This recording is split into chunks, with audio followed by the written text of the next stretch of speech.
我叫霞宁，是巴蜀郡汉水一带有名的丝绸商。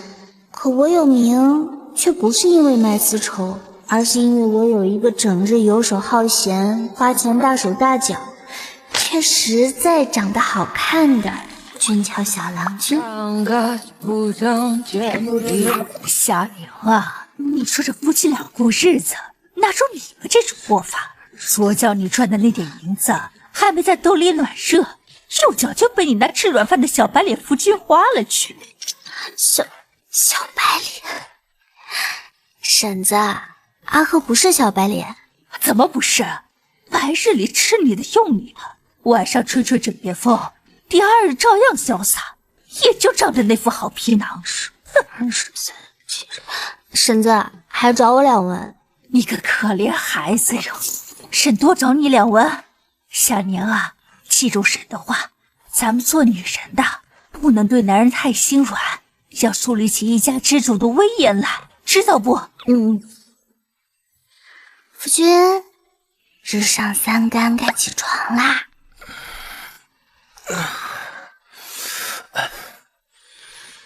要媳妇儿亲亲才能起来。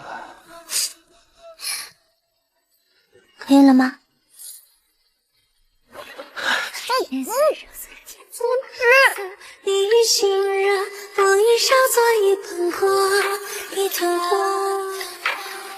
城西的胭脂铺、城东的铁匠铺，还有万宝阁的掌事都来找过我了。夫君买那么多东西做什么呀？胭脂铺新出的色号呢，我瞧着很适合你。铁匠铺是我请了最好的名匠铸把宝剑，为夫可用来保护你。至于万宝阁，万宝阁的东西啊，早已用在娘子身上，不知娘子体验如何？可是有些不必要的东西，钱家平日里开支有些大了。照这样下去，我快要养不起命了。我是不是又花了很多钱？抱歉，下次我注意好不好？尽管这样的话他已经说过上百次了，可我依旧无法责怪他。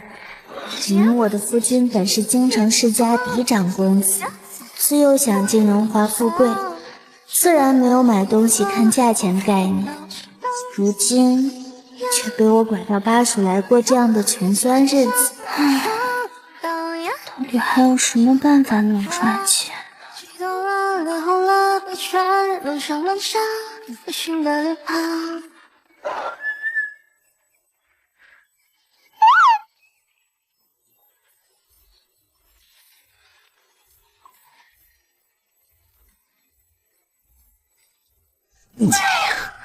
公子，你能检点点吗？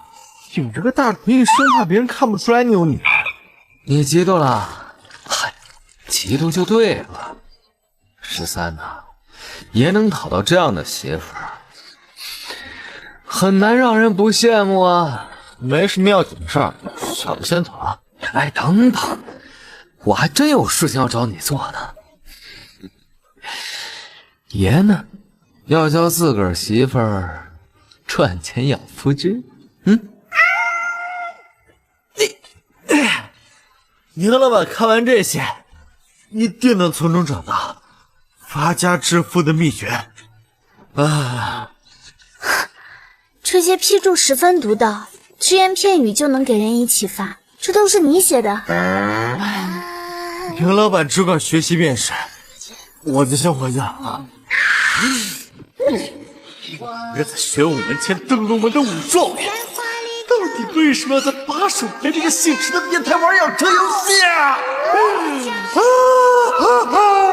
这又不是我媳妇儿。喵喵喵喵，祈祷祈祷。夫君，告诉你一个天大的好消息。是什么？我找到了新的商路，如果能够成功的话，今年的营收可以翻2番。真的？哎呦，宝贝儿，你真是太棒了！夫君，你放心，我一定会继续努力赚钱养你的。媳妇儿，为父能娶到你，那可真是三生有幸。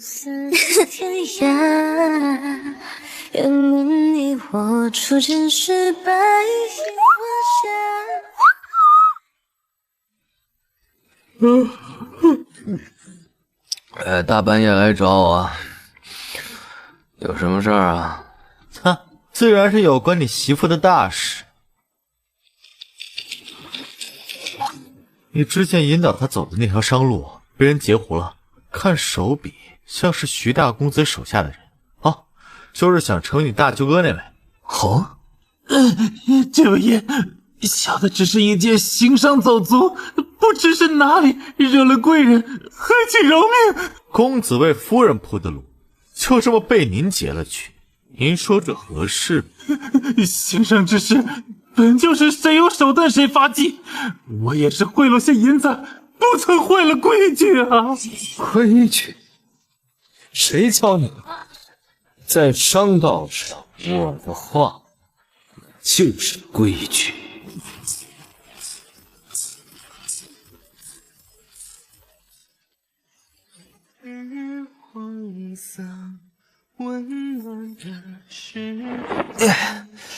今日怎么这么疲惫啊？商铺出了点事，不过你不用担心，我已经处理好了。商道上的事呢，我也不懂，不过照顾妻子，为父还是很在行的。你爱吃的桂花酥，用新鲜桂花做的，尝尝。这么多年委屈你了，若你没有跟我来巴蜀，依然做钟鸣鼎食之家的贵公子，就不会吃这么多苦了。没事的，宝宝，为了你，吃多少苦我也愿意。夫君，如果我用一辈子的时间，也没法让你过上从前那样的生活，怎么办？那我就等到下辈子，下下辈子，总归我是要一直缠着你。好，我会继续努力的。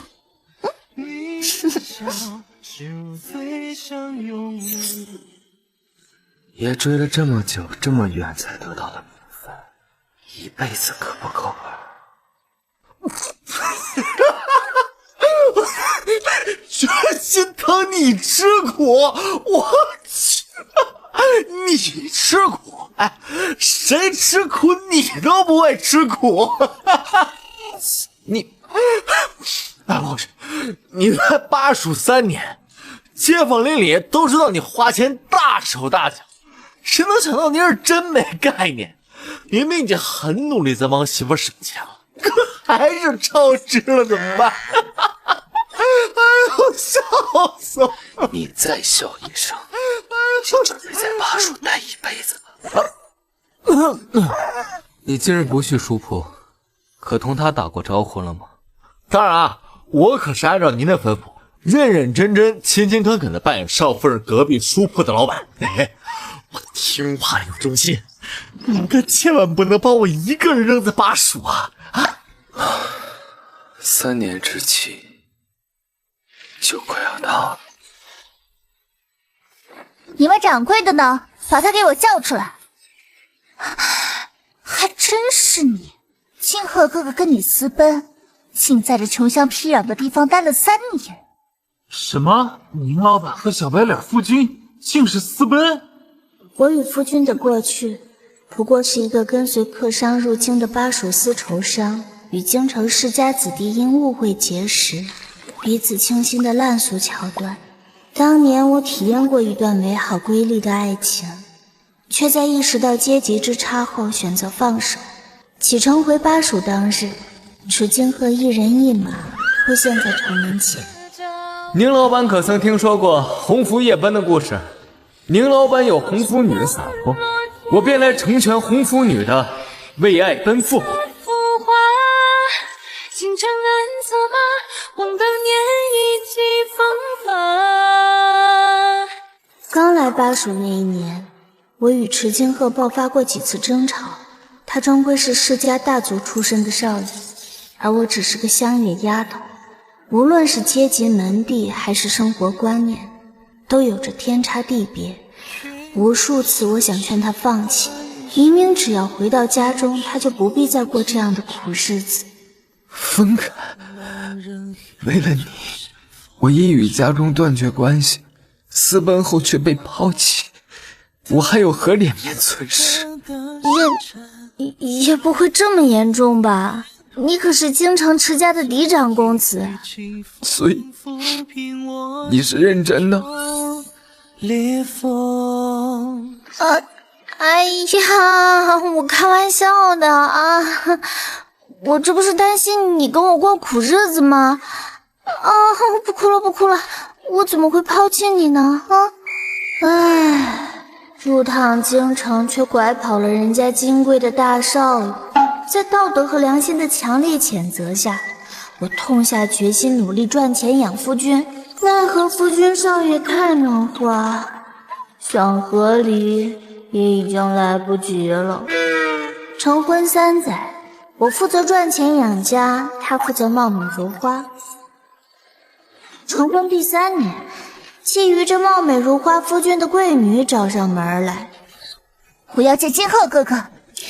出门右转3条街，左转500米，走进去。你家？是衙门，你可以去贴寻人启事。你耍我？废话，姑奶奶勤勤恳恳养了3年的男人，能让你说见就见？哎呀，少爷，少夫人最近是不是特别忙啊？瞧您独守空闺已久，有怨夫之相啊！滚远点！他到底在忙什么？路已经给他铺好，按理说接下来躺着数钱就行了。13，你说他不会是外头有人了吧？好啊，女人有钱就变坏，这话说的果然没错。不，少爷您想多了啊！屋里有个美若天仙的夫君，昏了头才出去打野时的。其实有个事儿吧，想的一直没告诉你。夫君，怎么这么晚了还没休息？你过了。老实交代，这几日见了谁，又做了什么？见到了徐一婉，然后努力赚钱。宝宝，你不需要担心，我永远不会离开你。我也想要给你过更好的生活。你努力赚钱没错，但不仅仅是为了我，也是为了你自己。而且呢，不该为这个忽略掉我们夫妻间正常的交流。抱歉啊，是我这段时间太忙碌，都没时间来陪你。阿鹤，我们成婚已经3年了，你想要个小宝宝吗？公子，您既然担心3年之约，何不干脆先跟夫人造个孩子出来？到时候有了孩子，还把媳妇儿跑了不成？不，我要的是他这个人独立、自愿的和我在一起，而不是为了孩子。就最想拥有的快乐。小宁，你以为你还能拥有金鹤哥哥多久？当年他离家之时，与池家定下3年之约，3年期至，他就会回到京城履行应尽的责任。你以为我又是如何找到这里的？不过是因为我才是池家真正看好的少夫人。宝贝，在想什么？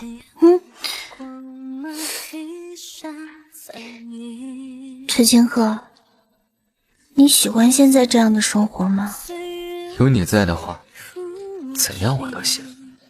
那你愿意一直和我待在这里吗？我愿意一直和你在一起。宝宝，怎么突然说这些啊？它是9天翱翔的凤，却为我折入泥尘。可骄傲的凤凰总有一天要飞回属于它的枝头，而我只是难过，我居然真的曾幻想一直把它留在身边。夫君，不做凤凰了好不好？你躲进蛋壳里重新孵化，雨天在你破壳前就把你抱住。那我做什么？草鸡，然后破壳第一眼就看见你，爱上你。可亲爱的，如果结局是爱上你，和现在又有什么区别呢？那如果有一天你敢抛弃我，我就诅咒你这辈子再也找不到我。好，小祖宗，这诅咒可真是要了我的命了。一生为受爱恨，困你眼内热心肠。上次婶跟你说的话，你记住没？男人就是不能惯，越惯越得意，越得意越坏。婶子，还要找我2万。这车队是京城来的吧？这气势，这做派，一看就是富贵人家。婶子，不用找了。金鹤哥哥，这茶也太廉价了，和我们带来的吧？不必。娘子回来了，我给你做了贵，让他们从我的院子里离开。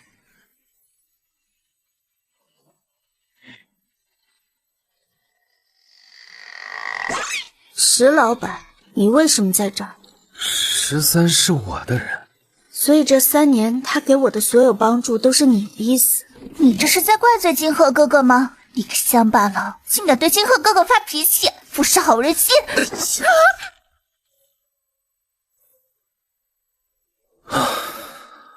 你别过来！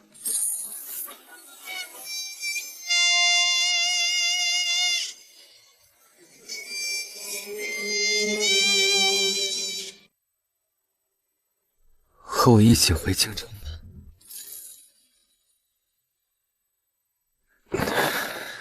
我从没想过放弃你，不然3年前就不会一人一马跟你来了巴蜀。可我有不能推脱的责任，池家给了我风光无限的20年，我至少要偿还家族20年。那我等你20年，我就等你20年。你要是不回来了，就算了。回到京城，我们还是夫妻。你喜欢行商，那就继续行商。在我继任池家家主，你就是家主夫人。谁稀罕当什么家主夫人？池金鹤，你还要哄我到什么时候？3年之约，你从一开始就没想过留在巴蜀。那又如何？我喜欢你，追求你，为了你来到这里，这3年时间难道都作废吗？我还真是受宠若惊啊！我以为你为我和家族决裂，所以我努力的想让你过上更好的生活，又怕你觉得委屈，觉得不自在，到头来荣华富贵你从未舍下。是，我承认一开始骗了你，但我待你之心并不假。玲玲，我们明明是相爱的，为什么你就不能跟我一起回去？你以为爱就能抵过万难吗？只有你这样含着金钥匙出生的人才会觉得爱是万能的。京城我不会去，你走吧。若是你见黄河，愿与我结下黄尘。我牵住梦幻，借一切前程。夏宁，我不想逼你做任何决定。正如你所说，我含着金钥匙长大，在池下过着钟鸣鼎食的生活，因物欲的极大满足，对情感的需求反而寡淡。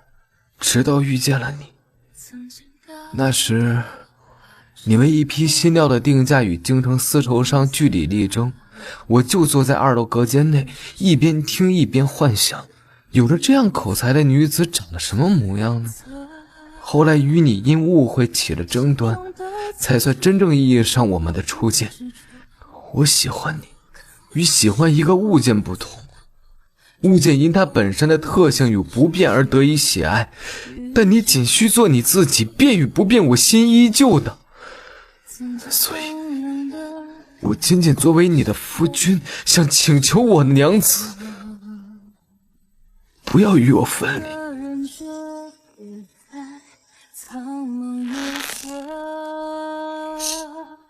我很喜欢这里的生活，也不想改变。在这里，没有人会嘲笑我是个乡巴佬，没有人会嫌弃待客的茶水廉价，没有人会认为我配不上你。可一旦回到京城，你我之间就变得不再平等。就因为这个，那说到底，会拥住你的都是那些世俗的观念。你可以认为我很世俗，可这就是我。我7岁失去双亲，13岁开始行商，一路摸爬滚打，才有了如今的积蓄。这些在你看来微不足道，却是我的立身之本。你有底气不在意的那些，却是我最在意的部分。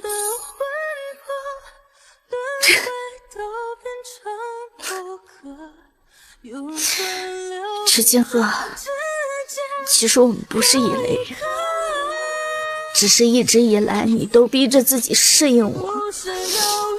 可是现在你的平民体验结束了，池少爷，你该回家了。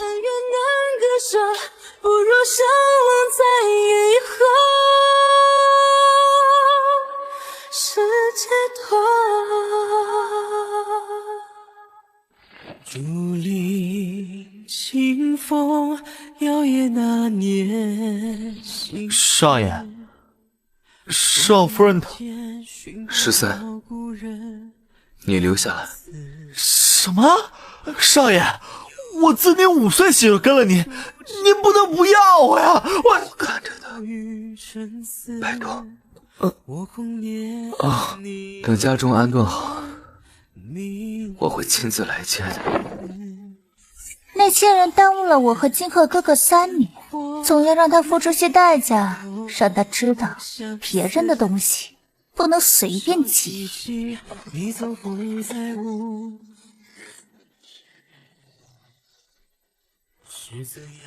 兴许这场离别与人生中的所有离别并无不同。池金鹤走的第3日，我已经收拾好所有的情绪，如往常一般去到铺子里，却见到漫天火光。我经营多年的商铺，竟在一夕之间化作灰烬。哎，这丝绸铺昨日还好好的呀，怎么一夜就被烧了个干净啊！小宁，怎么就你一个人？原来小白脸夫君呢？哎呀，个遭天谴的，出了这么大的事，也不知道来看看。为什么会这样？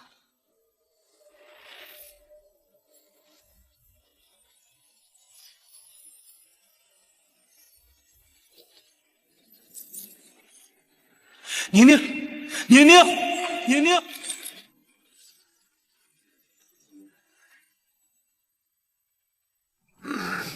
姑娘晕倒是受了强烈刺激所致，倒下时撞击了大脑，具体的症状还要等她醒来才知道啊。小别，是我，宁宁，你没事吧？脑袋有些疼。你不是去京城赶考了吗？怎么会在这里？宁宁，我父亲赶考已经是3年前的事了。什么？所以他的记忆停留在了3年前，忘记了近3年发生的一切。目前看来是这样，不过大人不用心急，待他脑中的淤血自然吸收了记忆，兴许就会慢慢回来。我与夏宁自幼一起长大，她本是孤女，而我家境贫寒，彼此依靠着取暖。后来，她凭自己的本事从上立足，资助我读书，让我得以上京考取功名。此番我重回故地，却不想她已嫁作他人，还有此经历。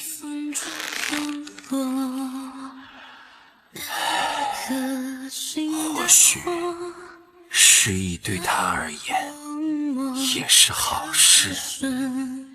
哎呦，完了！我就出门送了趟信，丝绸不回了，少夫人也不见了。这样回到京城，少爷不得把我腿给打断呐！已经休养了半个月了，你现在感觉身体如何？早都好了，只是一想到我那被烧掉的铺子，就心间一触。前日我算过损失，加上赔金，恐怕把这么多年的积蓄都掏空了。宁宁，尚有一事我还未来得及告知。我入京前，你曾嘱托我调查伯父伯母生前为你留下的密信。当年伯父伯母创办商行，在遭遇意外前，为你留下了一大笔财富，只是不知你愿不愿意去到京城重新发家。京城？看守那间屋子的人得了你爹娘嘱托，若有朝一日你愿意入京重办商行，那间屋子便会转到你的名下，为你所用。但你若只想留在巴蜀过这一生，便不必理会他们的遗愿。我需要时间想想。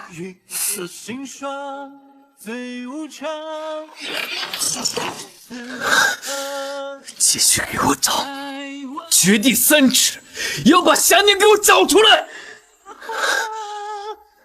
你在心上无可放，徒留一身。既是爹娘遗愿，不要入京。摇曳枯黄。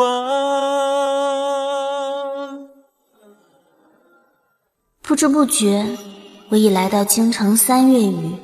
在萧别的帮助下，我整理了许多爹娘留下的资源，打算沿用老字号继续开设新商行，一边招揽行伙，一边筹办地契。等明日地契下来，重新修缮一番，商行就可以正式投入运行。到时开业，诚邀萧大人一同参加。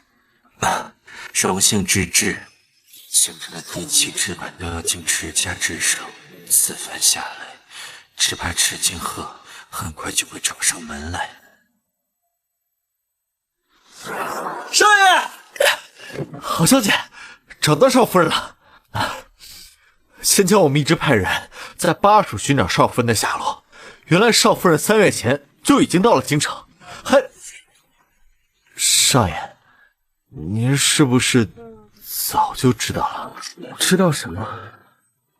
我只知道他入京3个月，都没有来找过我，身边却跟着个野男人，很好，他很好。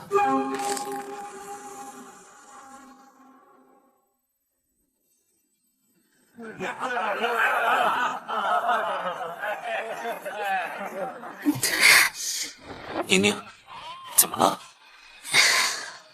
我没事，只是突然有些头晕。这段时间你为商行东奔西走，应该是太过劳累。走，我先扶你去休息。夫人的商行开业，怎能不邀请夫君呢？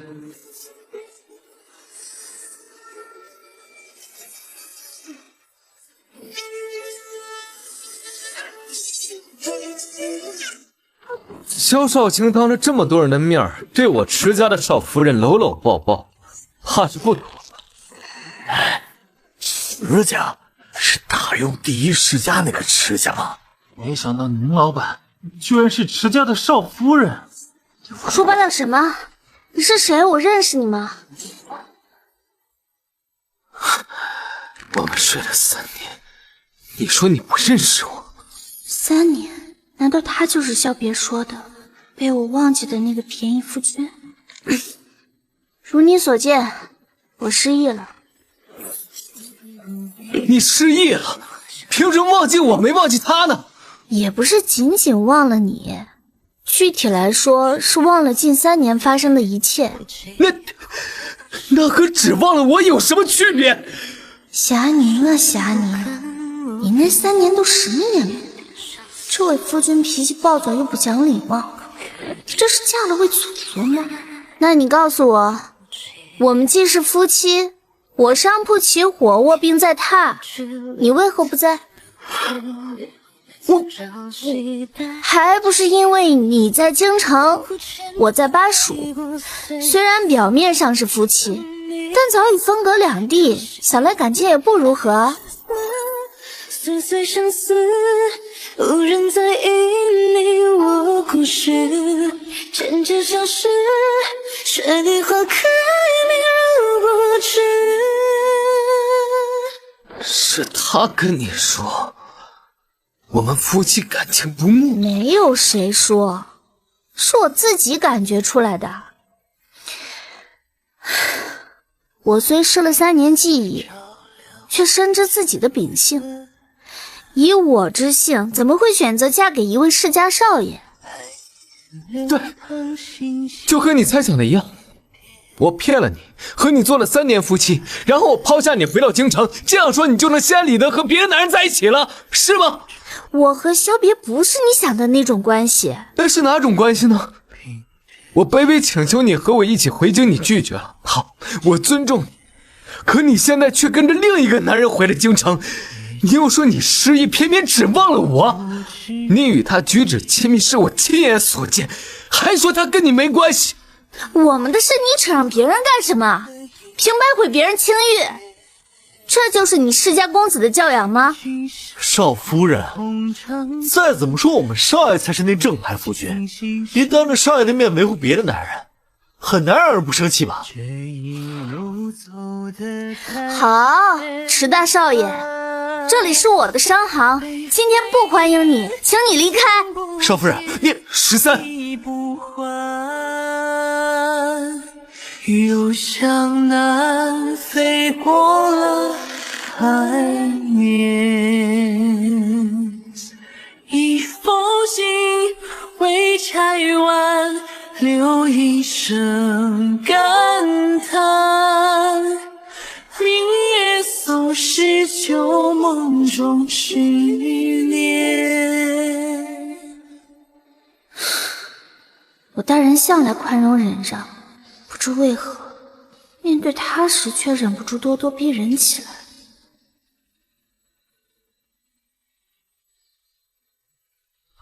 少爷，果然不被爱的才是小三。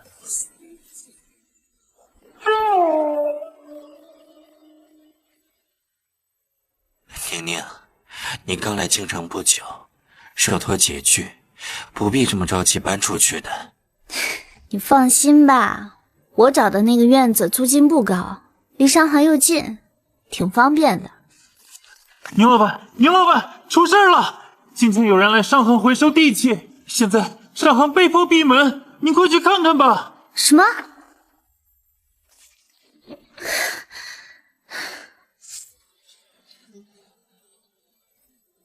怎么是你？池家掌管着京城的地契签订，经检查发现，宁老板这商行的地契有些程序上的问题。少夫人，我也是奉少爷的命令。他要做什么？少夫人要是愿意的话，我带您去见他。哼，难道我还有说不的权利吗？这就是少爷娶的那个乡下女人，从头到脚哪里配得上我们少爷？听说还是个商贾，一个女人在外头抛头露面的，老太爷怎么可能会让她进门啊？那可不好说，毕竟少爷是真心喜欢。今日喜欢，或许明日就不喜欢了。少爷走了3年，这不还是回来了？回来了，我请了宫中的御医来为你瞧瞧脑袋，看着失忆症还没有别的法子治疗。可穿上丝的伴，眼泪破碎风花，追捧上梦里的爱，心脏长出了悬崖，谁在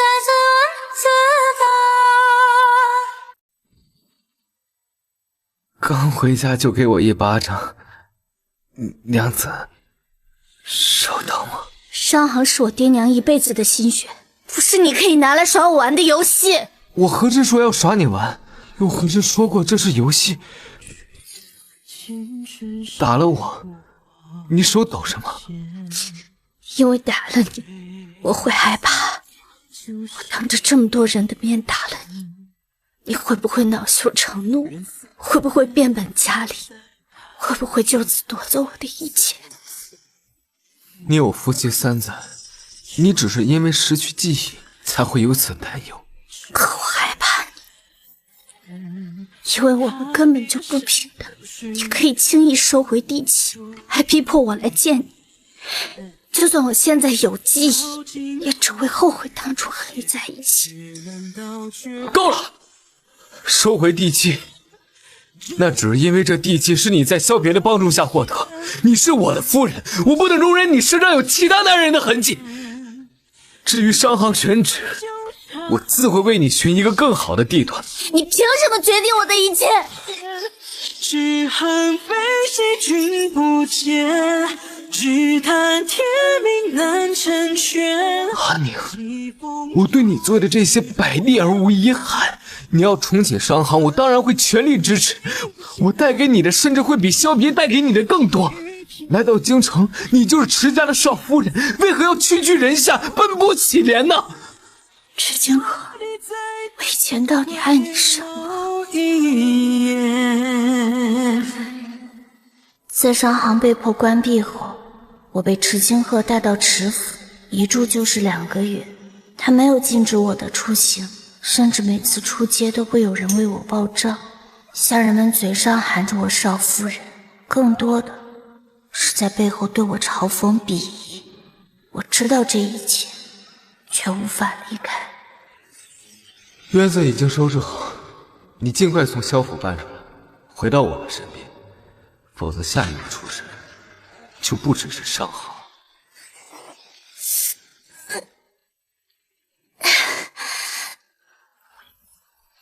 要媳妇亲亲才能起来。你爱吃的桂花酥，用新鲜桂花做的，尝尝。我愿意一直和你在一起。阿宁，你怎么了？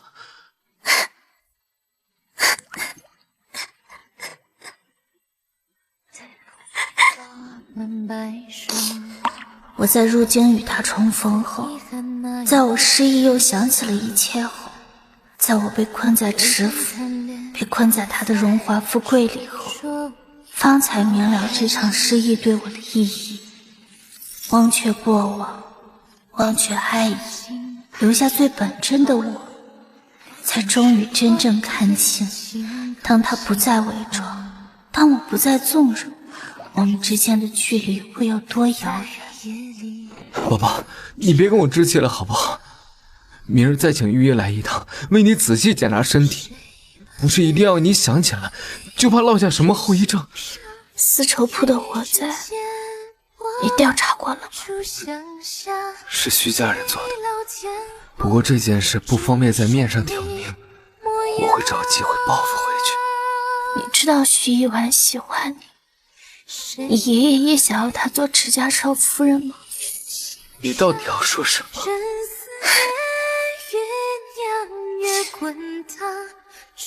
池清鹤，我们和离吧。池清鹤，我们和离吧。我不会同意和离的，你只是忘记了你爱我。明明我们现在能够在一起了，没道理要和离。我已经想起来了，全部都想起来了。你骗我，你就想摆脱我和那个萧别在一起。你为他入京，还在他的府里住了3个月，3个月，你以为我不知道吗？你的心脱了鬼。阿和，你冷静点，这件事和萧别没有关系。我不想再听你说这些。明日我给你请御医，你先好好休息。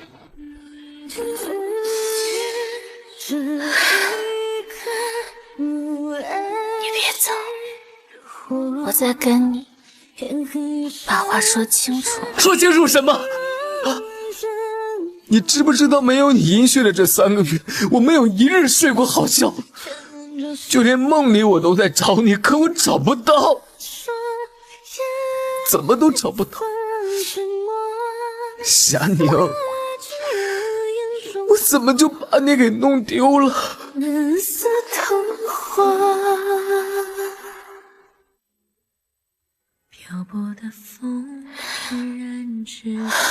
我入京是因为我曾嘱托小别，为我在京中寻找爹娘密信中留下的遗产。在你离开后，丝绸铺起火，我失去记忆，又恰好得知爹娘的遗愿，故才入京，住在他府中。只是因为资金吃紧，商行开起来后，我本就打算搬出来的，你不要误会。不是因为他，那为什么要跟我和离？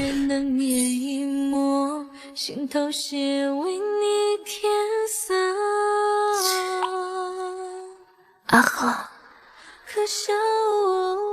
我们相爱，但并不合适。此情已是山海歌，何来人间惊鸿歌？你要收回地契，我便绝无办法把地契抢回来。这无关我的努力，只取决于你的意愿。如若我们在一起，在这里，日后就会发生无数这样的事。到那时，只怕再相爱的人也会相厌。听说你昨天被你那个小夫人打了，爷爷，哼，你也是真有出息啊！池家的嫡长孙，长这么大，有谁敢动手打过你？少让一个乡下丫头骑到头上了。爷爷，她不是乡下丫头，她是您孙媳妇儿。我可听说她闹着要跟你和离呢。我看你们不如趁早散了，爷爷帮你去跟那徐家丫头说清。她等了你这么些年，我不会和离，死都不会。你从小到大都很令我放心，唯独在讨媳妇儿这件事情上犯了糊涂事儿。我且问你，你与他出身不同，观念不同，中间隔着阶级之差，门第之别，生活在2个世界的人如何能携手走过一生？哎，你自己想清楚吧。先前我以为他不愿跟我回京，是顾虑池家的门楣，顾虑爷爷的反对。可如今看来，好像不是这样。我是第一次喜欢一个人，第一次想要和一个人执手不离。我看见他便感到欣喜，不见他时便觉得心慌。我的情感这样真切，为何要为虚无缥缈的阶级门第让步？媳妇儿，你离离我好不好？池金鹤，我是不是跟你说过我很讨厌男人酗酒发疯？我没有，我乖乖的。你说要和离，要分手，我心里烦闷才去喝了酒，只是喝了酒，没有其他人。阿宁，我学着去尊重你，去理解你，我来走进你的世界，好不好？我们回到巴蜀，再也不回京城了。我想一直留在你的身边，你再相信我一次，可不可以？从没有真正低过头的池金鹤，向来很骄傲强大的池金鹤，即便是撒娇，也带着不容抗拒意味的痴情和再一次请求，不要与他分离。回巴蜀吧，我跟你回巴蜀。叹息声不知爱化成虚有。别走，夏宁，别走。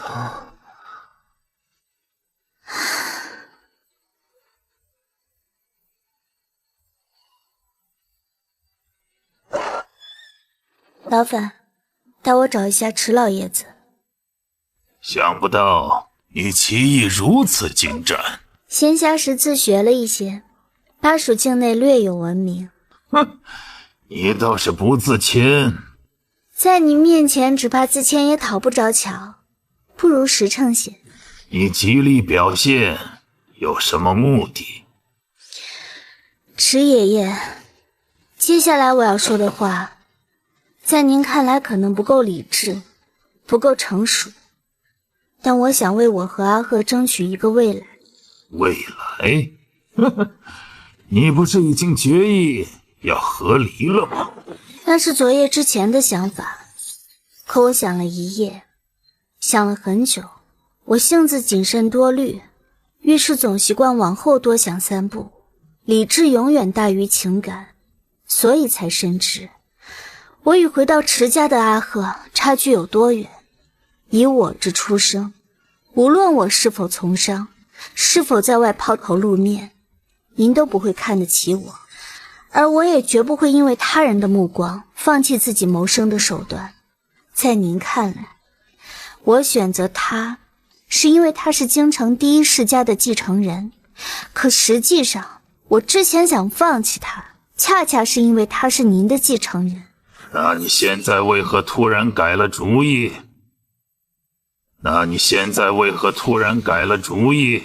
因为人无法选择自己的出生，却可以选择自己爱的人。既然我们当初选择了爱彼此，就不应该被无法选择的出生裹挟。起初他追来巴蜀，我本以为他是富家公子游戏人间，玩腻了自会离开。可慢慢的，我看到他穿不惯粗布，满身起红疹还嘴硬的样子，见到他吃不惯粗食，难以下咽，却还要骗我说好吃的样子，见到他学着像我一样只做一个不依百姓的样子。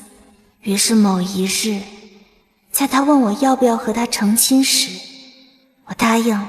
细细想来，巴蜀3年，我们如每一对寻常夫妻，柴米油盐，未见他有一日不耐烦。他为我学会做一对寻常夫妻，我也想为他学会放下偏见。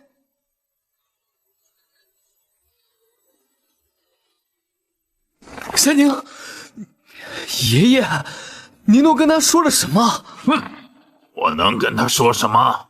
是大少爷的宝贝心肝儿，我这老头子可不敢妄动。是我主动找爷爷的。你要和离，不会想从爷爷这儿下手吧？我告诉你，没门儿！现在池家实权差不多都转移到我手上了，你找他也没用。那你昨晚喝醉时说要跟我回巴蜀，是假的？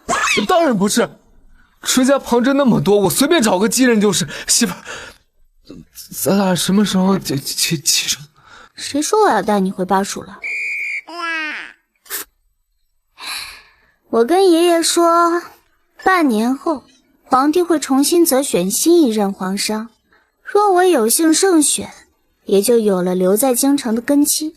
咱俩的事可以慢慢的说。这还不简单？不，我发誓，我绝不会干涉你的参选，一切仅凭媳妇儿大人自己的努力。这份地契也还给你，宝宝，我保证以后不会再用权力干涉你的一切，我会尊重你、信任你，给你独立的空间。做你坚强的后盾。那你这是同意和我和好了？师傅离商行太远了，我要搬出去住。可是，好的，宝宝。13，去帮我收拾行囊。少爷，你要去哪儿啊？自然是夫人去哪儿我去哪儿。为梦知几千。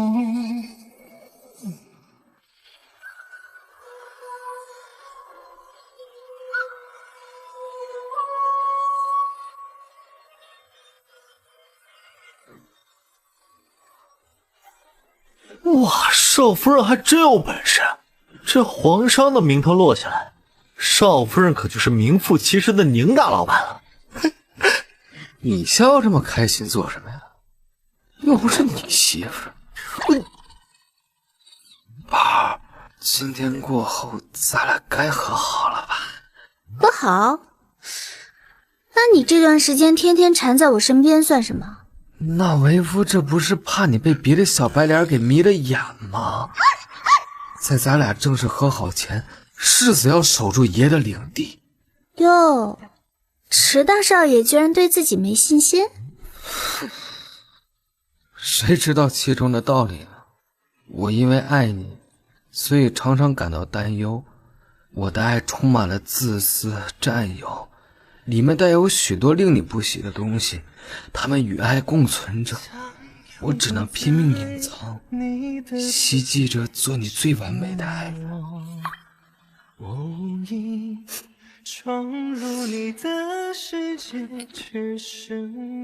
那如果你知道我努力做到这一切是为了能与你相配呢？啊？我其实没什么大志向，从商只是为了养活自己，有点小积蓄就能把日子过得很满足。可是我的夫君呢，是9天之上的月亮，是高挂枝头的凤凰。我要摘月亮养凤凰，不攒足资本，又怎么能做到呢？所以，亲爱的，其实没什么可担心的，对吧？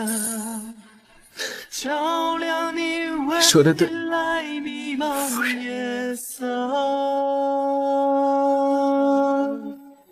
想念是蓝色的，是我安静的诉说。你的笑是我最想拥有的快乐。